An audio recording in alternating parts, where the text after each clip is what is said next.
Hello guys, welcome to my channel. So today I'm going to share my experience on how I attempted the FCAT, that is the Air Force Common Admission Test exam, and how I got such high marks. So I'm going to share with you all my experience, how I prepared for it, and what all you all can do to ensure that you get high marks. So before starting the video, please do subscribe to my channel because I'm going to upload many more such videos in the upcoming weeks, and I'm sure you are going to like it. So what is most important is that you must have confidence in what you're answering, right? So suppose you have four options and you know that out of those four, two are the correct answers.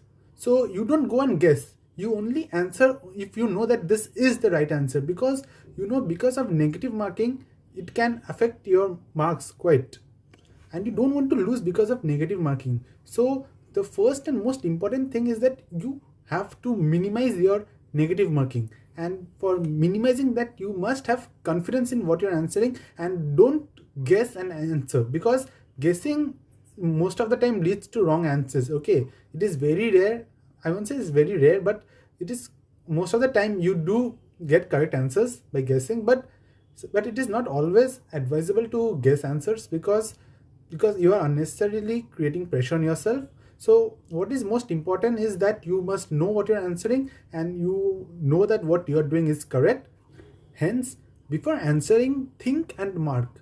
Okay, don't rush to give this is the right answer, this is the right answer, because there is plenty of time. When I had given the exam, I sat 20 minutes idle because I had completed the whole paper 20 minutes before time. So I feel that time is sufficient. So take your time, think the correct answer and mark properly. Okay, don't guess. What happens usually, people guess, and that is where they mark the wrong answer and negative marking starts. And once negative marking starts, it is going to affect your rank a lot. Hence, the first priority should be to minimize your negative marking, right? Next, coming to the sections, there are basically four sections. One is GK, one is English, one is your reasoning, and one is your maths.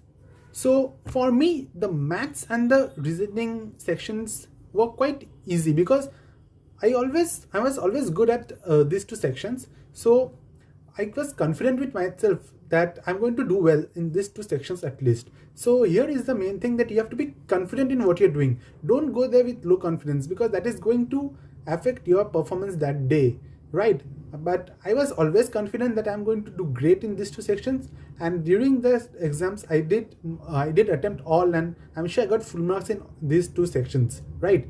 And I'm going to tell you all did I practice. Okay, so coming to the other two sections, for those two sections, especially the GK section, you need to be aware of what is going on around you. Plus, I'll suggest buy a book, and maybe you can go through some of the past history of India. I mean, I think a lot of questions come from the history and the political history, especially, right? And for the English section, I won't suggest much. I mean, if you read a daily English paper, then I think it is sufficient, because it doesn't ask much tough questions. Only the synonyms and antonyms might be a bit difficult, but overall it is not that tough. Okay, so please do read newspapers. I'm sure that will be more than sufficient to get you all good marks. So as you have seen, I got 241 out of 300 in the FCAT exam, and I got 72 in the EKT exam, that is the engineering knowledge test. So how did I prepare for it? The only book which I had bought is this book. This is a study guide to FCAT 2020 by Disha Publications. Right. I'm not suggesting that you buy only this book. I'm sure there are a lot of books in the market. But why did I buy this book? I'm going to tell you.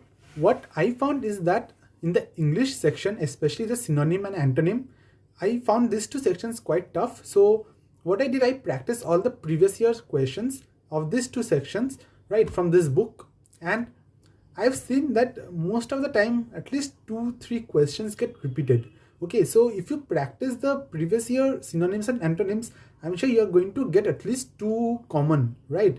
So for the remaining parts, what I did, I also practiced from this book, but those were not that tough, because if you are reading newspapers regularly, I'm sure you'll be able to solve the remaining kind of questions, right? But for synonyms and antonyms, as I told you, I think this is a good way, and I've seen that, yeah, most of the questions are common, so I'm sure you can give it a try. Now, coming to the general knowledge portion, what I did, I again studied from this book. As I said, I just bought only one book, so whatever I did was from this book.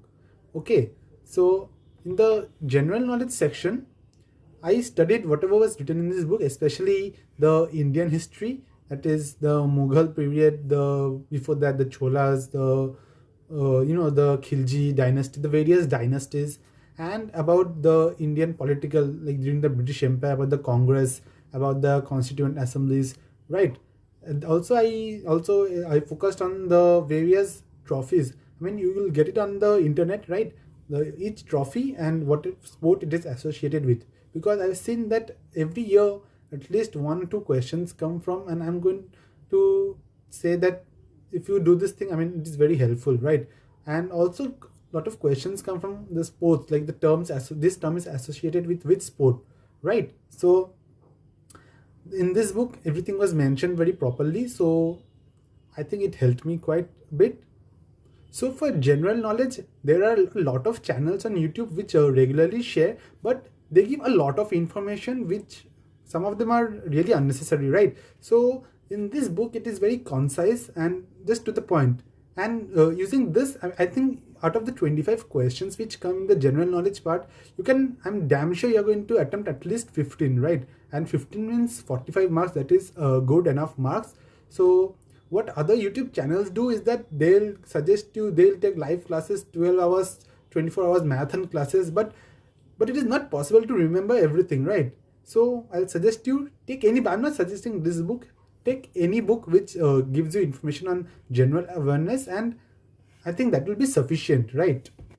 Now coming to the math sections, what I did, that take a new diary and write down all the important formulas, right? So for example, for profit and loss, write the formulas, the selling price, cost price, the relation between the profit, discount, market price.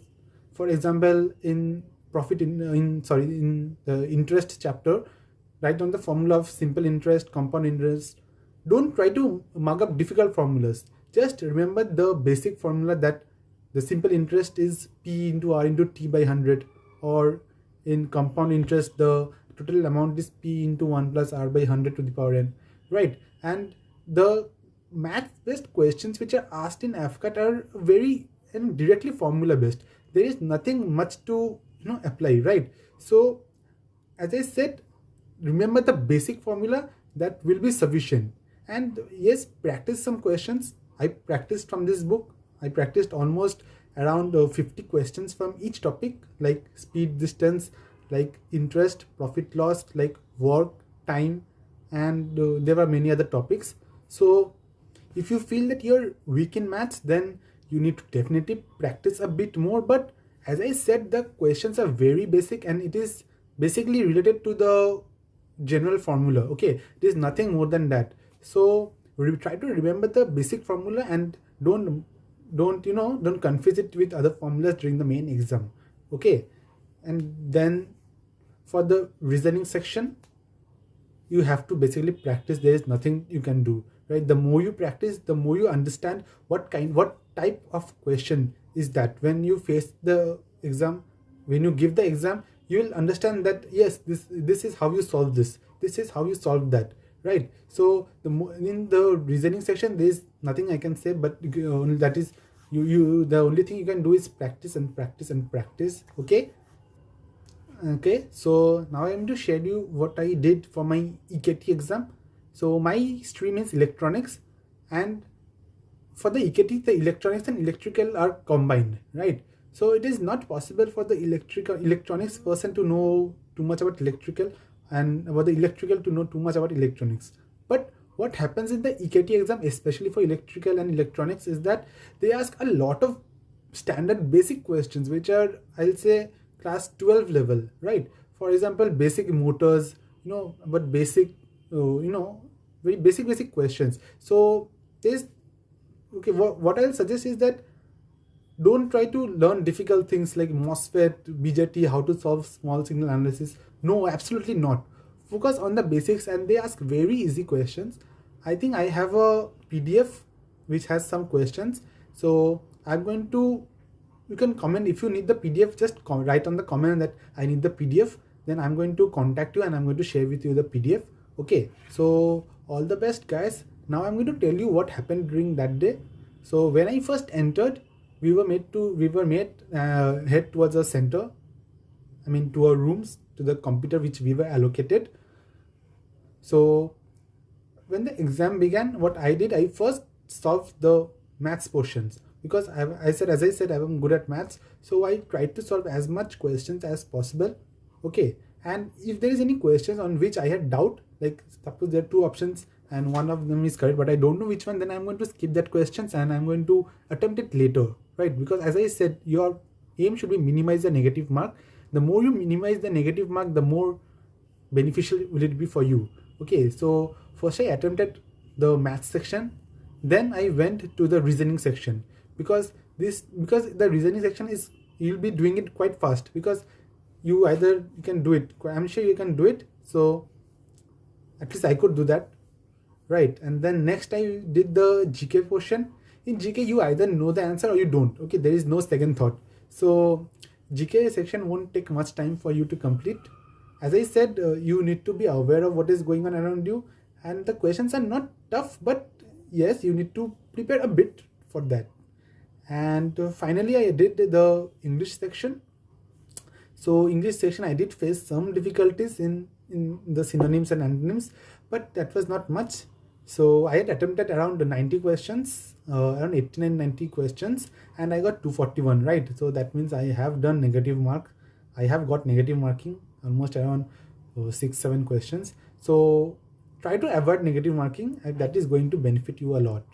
Okay, so all the best for your FCAT, guys, and I'm hoping that you'll all give a great exam and qualify for the AFSB interviews. So all the best, guys, and please do subscribe. I'm going to share more of my experience and how you all can prepare more better for the FCAT exam. And I'm also going to upload some maths questions how to solve fast. Okay, so subscribe to my channel if you want to know some maths tricks, and I'm going to tell you all how, as I said, how you can solve fast, and this might really help you in the final exams.